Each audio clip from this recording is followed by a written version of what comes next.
নমস্কার, আমার নাম অদিতি দাস। আমি একটি আবৃত্তি বলছি। আবৃত্তির নাম বোধিবৃক্ষ।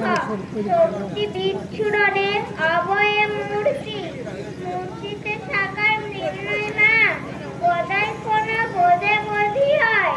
লাঠি তুলে মাকে বলতো প্রসাদ খা, বহু জন্মের সাধনার ফল। এই জন্মে বোধিবৃক্ষ রামকৃষ্ণ। শান্তি বৃক্ষের ছায়া তলে থাকবে নরেন দত্ত হলেন স্বামী বিবেকানন্দ। কখনো শিশু, কখনো উন্মাদ, কখনো ছাত্রী, দেখাতে তুমি কত রকম খেলা, যত মত তত পথ। এ তো তোমার জীবনের শ্রেষ্ঠ সাধনার আলো। মানবতার মাঝে তুমি প্রতিনিয়ত প্রভুকে খুঁজে চলো। ভক্তিরসের সাদিক তুমি, তোমার সাধনায় প্রতিষ্ঠা হয় প্রাণ।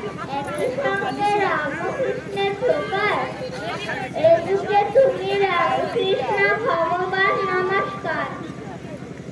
এখন আমরা শ্রুতি পুরকাইত ও প্রিয়ম হালদারের একটি নাচ দেখব, মেরি মা।